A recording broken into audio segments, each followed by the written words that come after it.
খুলনার রূপসায় ইটভাটা অফিসে ফখরুল ইসলাম হত্যা মামলায় অগ্রগতি হয়েছে। মামলার প্রধান অভিযুক্ত ও কথিত শুটার ইব্রাহিম ওরফে কাটাপ্পাকে গ্রেফতার করেছে র্যাব 6। রোববার 16 আগস্ট রাত 3টার দিকে যশোর সদর থানার সীতিরামপুর এলাকায় অভিযান চালিয়ে তাকে গ্রেফতার করা হয়। গত 12 আগস্ট রাতে রূপসার মেসার্স রূপসা ব্রিক্সের অফিসে অবস্থান করছিলেন ফখরুল ইসলাম। এ সময় কয়েকজন দুর্বৃত্ত তাকে লক্ষ্য করে গুলি করে পালিয়ে যায়। গুরুতর আহত অবস্থায় হাসপাতালে নেওয়ার পর চিকিৎসক তাকে মৃত ঘোষণা করেন।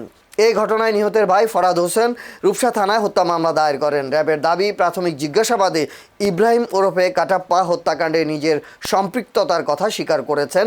এমনকি পিস্তল দিয়ে ফখরুলকে গুলি করার কথাও জানিয়েছেন তিনি। জিজ্ঞাসাবাদে হত্যাকাণ্ডে জড়িত অন্যদের সম্পর্কেও গুরুত্বপূর্ণ তথ্য পাওয়া গেছে বলে দাবি র্যাবের। এই ঘটনায় জড়িত অন্যদের গ্রেফতারে অভিযান অব্যাহত রয়েছে।